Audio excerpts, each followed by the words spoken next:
Welcome to my channel ডিভাই life. আমি দেবাশিস। আজকে তোমাদের সাথে একটা বিষয় নিয়ে আলোচনা করব। আমরা আমাদের পড়াশোনার বিভিন্ন স্তরে আমরা প্রেফারেবলি বলতে পারি যখন থেকে আমরা জীববিদ্যা পড়া শুরু করি আমাদের পড়াশোনার বিভিন্ন স্তরে, তখন আমরা জীববিদ্যা সম্পর্কিত বিভিন্ন তথ্য আমরা পড়ি বিভিন্ন চ্যাপ্টারে। ঠিক আছে? তো এই যে বিভিন্ন তথ্য আমরা পড়ি বা বিভিন্ন চ্যাপ্টার সম্পর্কে, আমরা জীববিদ্যার বিভিন্ন অধ্যায় সম্পর্কে আমরা নানান কিছু বিষয় নিয়ে আমরা পড়াশোনা করি। এই বিষয়গুলোর মধ্যে জীববিদ্যার এই যে বিভিন্ন যে অধ্যায়গুলো আছে, এই অধ্যায়গুলোর মধ্যে আমরা কোষ নামক একটা অধ্যায়ের সম্মুখীন হই। তো এই কোষ, যাকে আমরা ইংরেজিতে সেল বলি, তো এই কোষ যে অধ্যায়টা, এটা একটা বড় অধ্যায়, অর্থাৎ একটা ভাস্ট নলেজ এর মধ্যে আছে। তো আজকে আমি এই কোষ যে অধ্যায়টা, সেখান থেকে একটা ছোট্ট বিষয় নিয়ে তোমাদের সামনে আলোচনা করব, যেটা হচ্ছে যে আমার নেক্সট যে স্লাইডটি, সেখানে তোমরা দেখো যে আমরা কোষ সম্পর্কে, যে আমরা যখন বইয়েতে পড়ি যে সেল, অর্থাৎ সেলের যখন সংজ্ঞা পড়ি, সেটা যে কোনো ক্লাসেই হোক না কেন, তো সেলের সংজ্ঞাতে আমরা একটা জিনিসের সম্মুখীন হই, সেটা হচ্ছে যে আমরা যখন বইয়েতে ডেফিনেশন পড়ি তখন দেখি যে বইতে লেখা আছে যে cell is the structural and functional unit of all living beings. দেখো এখানে দুটো কথা লেখা আছে, একটা হচ্ছে ফাংশনাল আর একটা হচ্ছে স্ট্রাকচারাল। ওকে, তাহলে আমরা বাংলায় যাকে বলি যে কোষ হলো জীবদের গঠনমূলক এবং ক্রিয়ামূলক একক। ওকে, তো স্ট্রাকচারাল মিন্স গঠনমূলক অ্যান্ড ফাংশনাল মিন্স ক্রিয়ামূলক একক। তো আমরা এই যে সংজ্ঞার মধ্যে বা সংজ্ঞা হিসাবে যখন আমরা বিভিন্ন ক্লাসে, যে ক্লাসেই হোক না কেন, আমরা যখন এই জিনিসটা পড়ি, তখন আমাদেরকে জানতে হবে যে এই স্ট্রাকচারাল ইউনিট আর এই যে ফাংশনাল ইউনিট, এটার অ্যাকচুয়াল মানেটা কি বা এর অর্থ কি। দেখো আমরা যে এনভায়রনমেন্টে বসবাস করি, অর্থাৎ আমাদের যে সারাউন্ডিং এনভায়রনমেন্ট, তো সেখানে আমাদের যে পারিপার্শ্বিক পরিবেশ, তো এই পারিপার্শ্বিক পরিবেশে বিভিন্ন ধরনের অর্গানিজম আমাদের এখানে বসবাস করে, ইনক্লুডিং আমরাও, তাই তো, হিউম্যান। তো তো আমি যদি বলি যে এই যে আমাদের সারাউন্ডিং এনভায়রনমেন্টে বিভিন্ন অর্গানিজম, সে ফর এক্সাম্পল আমি যদি উদাহরণ হিসাবে যদি আমি জিনিসটা দেখি, তাহলে দেখতে পাবো যেমন আমাদের সারাউন্ডিং এনভায়রনমেন্টে যেমন ডগ আছে, যেমন ক্যাট আছে, হিউম্যান, তাই তো। তাহলে বিভিন্ন যে অর্গানিজমগুলো আছে, বা আমি যদি প্লান্টের রেসপেক্টে ধরি, তাহলে বিভিন্ন ধরনের যে উদ্ভিদগুলো থাকে, ডগ হতে পারে, ক্যাট হতে পারে, হিউম্যান হতে পারে, প্লান্ট হতে পারে, যাই আমরা উদাহরণ হিসাবে নিই না কেন, বা আমি যদি ধরি অ্যামিবা হতে পারে।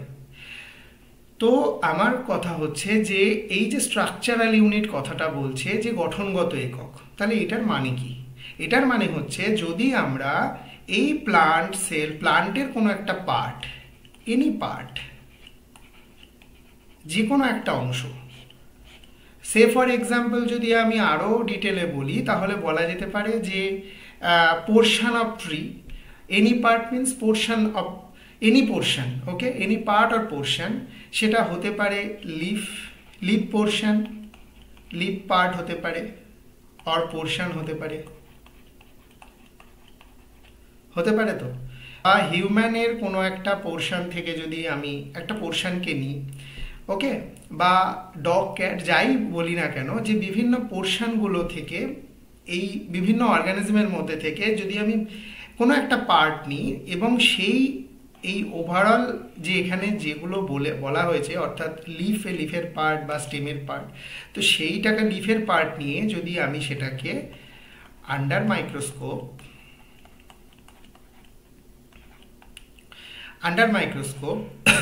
আমি যদি এটাকে অবজার্ভ করি, অবজার্ভ করলে আমি যদি এটাকে পর্যবেক্ষণ করি আন্ডার মাইক্রোস্কোপ, তাহলে আমি কিছু অর্গানাইজড ওয়েতে বেশ কিছু স্ট্রাকচার দেখতে পাবো। সেগুলো সিমিলার এরকম সামথিং কিছু আমি স্ট্রাকচার দেখতে পাবো। ওকে, তাহলে এইগুলো কি?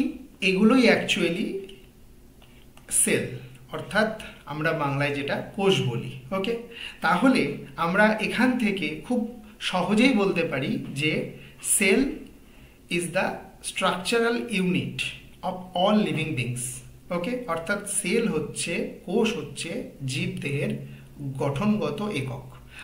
আমাদের যদি এই ফিঙ্গারের টিপ পোর্শন নিই, বা যে কোনো আমাদের বডির যে কোনো জায়গাকার যে কোনো পোর্শন অফ টিস্যু নিয়ে আমি যদি দেখি আন্ডার মাইক্রোস্কোপ, যদি সেটাকে স্লাইড প্রিপারেশন করে যদি আমি সেটাকে অবজার্ভ করি, তাহলে আমি দেখতে পাবো আন্ডার মাইক্রোস্কোপ বেশ কিছু আমি কি দেখতে পাবো?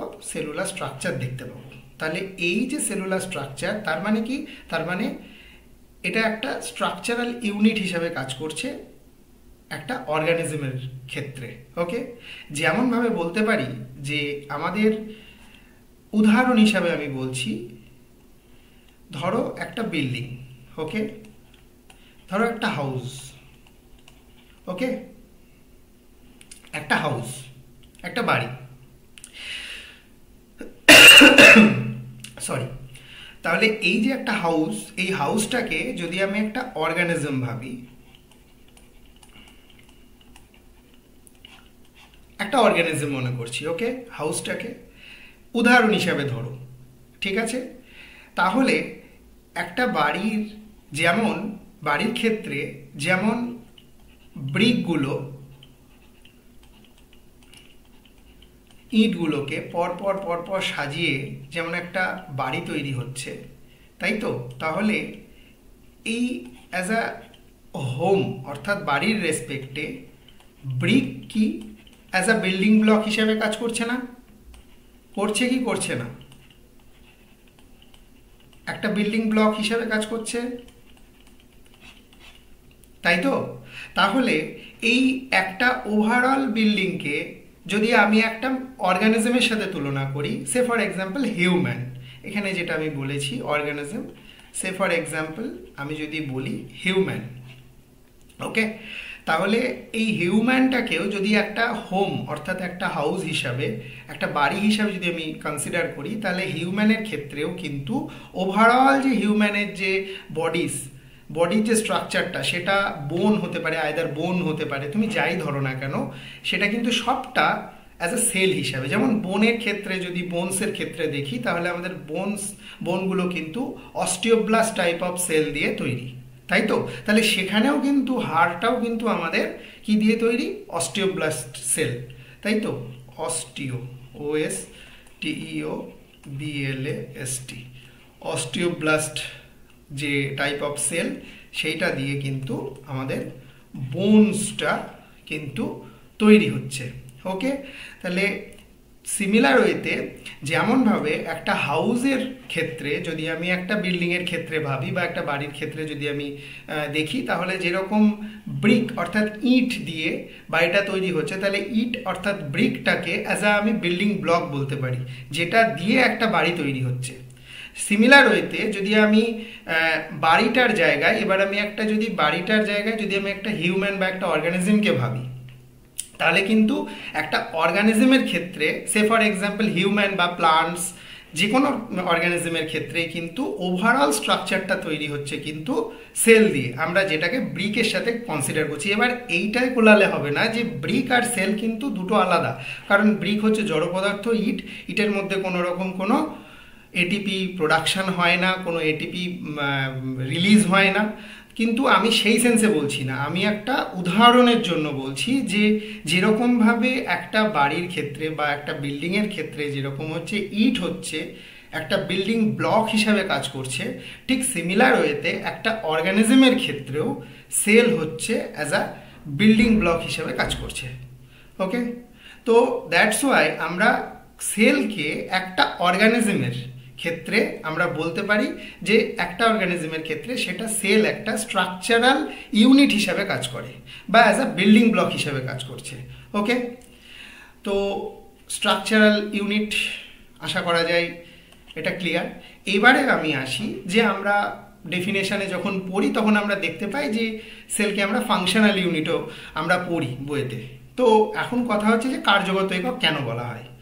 তো আমি যদি কার্যগত এককের রেসপেক্টে বলি যে as a functional unit why, তো আমরা দেখব যে এই উদাহরণগুলোই যদি আমি নিই, যেটা আমি স্ট্রাকচারাল ইউনিটের ক্ষেত্রে আমি নিয়েছি, সে ফর এক্সাম্পল ফ্রগ, ব্যাং, okay, say for example any plant, okay, any green plant, okay.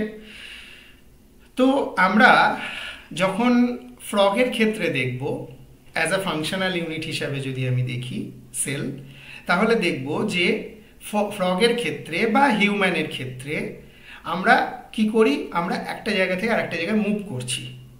তো এই যে মুভ করা মানে কি, যে একটা জায়গা থেকে আরেকটা জায়গায় শিফট হচ্ছি, অর্থাৎ আমরা প্রতিদিন যে ফিজিক্যাল অ্যাক্টিভিটি যেটা আমাদের আছে, যে আমরা চলাফেরা করছি, হাঁটা চলাফেরা, দৌড়ঝাঁপ করছি, বিভিন্ন ফিজিক্যাল অ্যাক্টিভিটি করছি, তাই তো, দৌড়চ্ছি বা যে যার মতন জীবনে কাজ করছে। তো এই যে মুভমেন্টগুলো হচ্ছে, আমাদের বডির যে মুভমেন্টগুলো হচ্ছে, এই বডির মুভমেন্টের ক্ষেত্রেও কিন্তু আমরা দেখতে পাবো যে কি, যে আমাদের যে কিছু টাইপ অফ টিস্যু বলতে পারি, যে সাম অর্গানাইজড টিস্যু যেটা আমরা বলি, যে এখানে কি হচ্ছে যে মাসেল সেল, অর্থাৎ এই যে মুভমেন্টের ক্ষেত্রে কিন্তু আমরা দেখতে পাবো যে কারা আমাদেরকে হেল্প করছে, বা ফ্রগের ক্ষেত্রেও তাই, যে আমরা দেখতে পাবো যে মাসেল সেলগুলো কিন্তু হেল্প করছে, তাই তো, মাসেল। তাহলে মাসেল হচ্ছে কি, মাসেল হচ্ছে একটা অর্গানাইজড টিস্যু। তাহলে মাসেলের মধ্যে যে মাসেল টিস্যুটা আছে, মাসেল টিস্যুর মধ্যেও সেল আছে। তাহলে অ্যাজ আ হোল মাসেলটা কি হচ্ছে, আমার মুভমেন্টে হেল্প করছে। তাহলে এই যে মাসেলের মধ্যে মাসেল সেল আছে, তাহলে এই ক্ষেত্রে এই যে মুভমেন্টটা হচ্ছে, তাহলে এখানেও যেহেতু মাসেল টিস্যুতে মাসেল সেলগুলো আছে, তাহলে তাদের যে ওভারঅল যে একটা ফাংশন, যেটা যার জন্য কি হচ্ছে, আমরা এক জায়গা থেকে আরেকটা জায়গায় মুভ করছি। বা যদি আমি, তাহলে এক্ষেত্রে অ্যাজ আ ফাংশনাল ইউনিট হিসাবে কাজ করছে মাসেল সেল, তাই তো, মুভমেন্টে কাজ করছে। দ্যাটস ওয়াই আমরা বলি যে cell as a functional unit হিসাবে কাজ করছে যে কোনো একটা অর্গানিজমের ক্ষেত্রে। আবার যদি আমি প্লান্টসের ক্ষেত্রে দেখি, তাহলে প্লান্টসের ক্ষেত্রে আমি দেখতে পাবো কি, যে আমাদের এই যে আমরা সবাই জানি যে প্লান্টসের ক্ষেত্রে আমরা গ্রিন পোর্শনগুলোতে ফটোসিনথেসিস প্লান্ট সেল করে বা হয়, এটা আমরা বইয়ে পড়েছি বা বইয়ে জানি, তাই তো।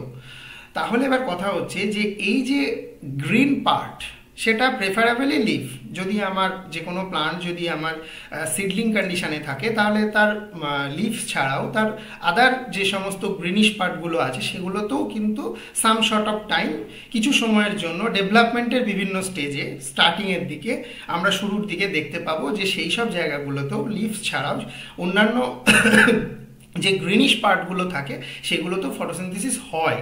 কিন্তু প্রেফারেবলি যখন প্লান্টটা আলটিমেট একটা ম্যাচিওর কন্ডিশনে চলে যায়, তখন যত ম্যাচুরিটির দিকে যেতে থাকে, তত দেখা যায় যে না, আমাদের লিফ সেলগুলোই কিন্তু mainly important or responsible for photosynthesis. তাহলে এই যে ফটোসিনথেসিসের জন্য যে গ্রিন প্লান্টের যে লিফ সেলগুলো আছে, তাহলে তার মধ্যে আমার কি হচ্ছে, যে ফটোসিনথেসিস আমরা প্লান্টসের ক্ষেত্রে হয়, এটা আমি জানি যে গ্রিন লিফ সেলগুলোতে হচ্ছে। তাহলে এই যে ফটোসিনথেসিসের ক্ষেত্রে মেনলি কি হয়, যে আমাদের লাইট এনার্জি কেমিক্যাল এনার্জিতে কনভার্ট হচ্ছে, তাই তো, in the form of glucose, অর্থাৎ সিম্পল সুগার হিসাবে আমাদের কিন্তু কনভার্সনটা হচ্ছে, যে লাইট এনার্জি কেমিক্যাল এনার্জিতে কনভার্ট হচ্ছে। তাহলে এই যে লাইট এনার্জি কেমিক্যাল এনার্জিতে কনভার্ট হচ্ছে, এই যে প্রসেসটা, ফটোসিনথেসিস প্রসেস, বাংলায় যেটা আমরা বলি সালোক সংশ্লেষ। তাহলে এই যে প্রসেস, এই প্রসেসটা কি হচ্ছে আমাদের লিভ সেলের মধ্যে কিন্তু হচ্ছে ডিউ টু কি যে না functional activity of the cell, অর্থাৎ সেল এই ক্ষেত্রে একটা কার্যকরী একক হিসাবে কাজ করছে। আবার যদি আমরা দেখি হিউম্যানের ক্ষেত্রে in case of elementary canal, আমাদের এলিমেন্টারি ক্যানালটা মুখবিবর দিয়ে শুরু হচ্ছে, আলটিমেট আমাদের অ্যানাসে গিয়ে পায়ুছিদ্রতে গিয়ে শেষ হচ্ছে টোটাল যে এলিমেন্টারি ক্যানালটা। তাহলে আমাদের এই এলিমেন্টারি ক্যানালের মধ্যে বিভিন্ন জায়গায় বিভিন্ন ধরনের সেল আছে। তাহলে সেই সেলগুলো কি করছে, যেমন ধরা যায় যে আমাদের গার্ড সেল থেকে বিভিন্ন রকম এনজাইম সিক্রেশন হচ্ছে যেরকম। তাহলে সেই এনজাইমগুলো আমরা যে বিভিন্ন ধরনের খাবার খাই, আমরা মাংস খাচ্ছি, মাছ খাচ্ছি, দুধ খাচ্ছি, ডিম খাচ্ছি, যার যেটা খাদ্যাভ্যাস, যে যেটা খাচ্ছে, তাহলে সেই খাবারগুলো যখন আমরা খাচ্ছি তখন সেই খাবারগুলো আমাদের স্টোমাকে যাচ্ছে, এই সেল আছে সেখানে সেগুলো ভাঙছে বা আমরা চিবোচ্ছি, সেখানে আমাদের কি হচ্ছে খাবারটা কমপ্লেক্স থেকে আস্তে আস্তে আস্তে আস্তে সিম্পল ফর্মে আসছে, তারপরে বিভিন্ন যে এনজাইমেটিক রিয়াকশানগুলো হচ্ছে, আলটিমেট কি হচ্ছে খাবারটা ব্রেকডাউন হয়ে কমপ্লেক্স টু সিম্পল ফর্মে কনভার্ট হচ্ছে। কমপ্লেক্স থেকে সিম্পল ফর্মে কনভার্ট এই যে হচ্ছে, তাহলে এই ক্ষেত্রে যেমন এই সেল সিক্রেশন হচ্ছে, তাহলে এই সেলটাও কিছু some sort of type of cell থেকে সিক্রেশন হচ্ছে, বা এই যে আমাদের বিভিন্ন রকম খাবারের পরিপাকে হজমের সময় যে বিভিন্ন রকম এনজাইমগুলো কাজ করছে, তাহলে এই এনজাইমগুলো একটা নির্দিষ্ট ধরনের সেল থেকে তৈরি হচ্ছে। তাহলে এই যে সেলগুলো এখানে একটা ফাংশনাল ইউনিট হিসাবে কাজ করছে না একটা লিভিং অর্গানিজমের ক্ষেত্রে, বা আমরা আরও বলতে পারি খাবারটা যখন এনজাইমের due to the presence of এনজাইমের উপস্থিতিতে যখন খাবারগুলো কমপ্লেক্স থেকে সিম্পল ফর্মে কনভার্ট হচ্ছে, কনভার্সনের পরে আলটিমেট কি হচ্ছে সেই খাবারটা, সেই সিম্পল ফর্ম অফ ফুড, অর্থাৎ খাবারের যে সিম্পল ফর্মটা, সেটা কি হচ্ছে আলটিমেট এক একটা সেল কি করছে সেই খাবারগুলোকে তারা নিজেরা কনজিউম করছে, তারা নিজেরা সেইগুলোকে কাজে লাগাচ্ছে, কাজে লাগানোর মাধ্যমে তারা কি করছে তাদের যে মেটাবলিক প্রসেসগুলো, তাদের যে সেলুলার প্রসেসগুলো আছে, তাদের যে কোষীয় যে কার্যাবলী সেইগুলোতে তারা কাজে লাগাচ্ছে। যেমন আমাদের যেমন মাইটোকন্ড্রিয়ার ক্ষেত্রে আমাদের এটিপি প্রোডাকশন হচ্ছে, তাই তো। তাহলে এই যে এনার্জিটা ফরমেশন হচ্ছে, আলটিমেট এনার্জি ফরমেশন না হলে যেমন আমাদের সেল বাঁচবে না, তেমনি আলটিমেট আমরাও মানে দুর্বল হয়ে পড়বো বা একটা টাইমে মারা যাবো যদি না আমাদের মধ্যে এনার্জি প্রোডাকশন হয়। তাহলে এই যে ইন্ডিভিজুয়াল টাইপ অফ সেলগুলো কি করছে, আলটিমেট সেলগুলো কি করছে বিভিন্ন যে ফাংশন আছে সেই ক্ষেত্রে ফাংশনগুলো এক একটা সেল এক একটা টাইপের ফাংশন করছে। সুতরাং আমরা এখান থেকে খুব সহজেই বলতে পারি, সেটা ইন কেস অফ প্লান্টস হোক, অ্যানিম্যালস হোক, যার ক্ষেত্রেই হোক না কেন, একটা অর্গানিজমের ক্ষেত্রে আমরা বলতে পারি খুব ইজিলি যে সেল এই ক্ষেত্রে ফাংশনাল ইউনিট হিসেবে কাজ করছে, তাই তো। তাহলে এই যে আমাদের যে বইতে যখন আমরা পড়ি যে cell is the structural and the functional unit of all living beings, তাহলে এইটার যে অ্যাকচুয়ালি মানেটা কি সেটা আশা করা যায় বোঝা গেছে। তো যদি ভিডিওটা ভালো লেগে থাকে তাহলে চ্যানেলটা সাবস্ক্রাইব করো, একটা লাইক দিও, আর যদি কোনো কিছু বলার থাকে এই রিলেটেড তাহলে তোমরা কমেন্ট বক্সে জানিও। আর দেখা হচ্ছে পরের ভিডিওতে, ততক্ষণের জন্য ভালো থেকো, গুড বাই।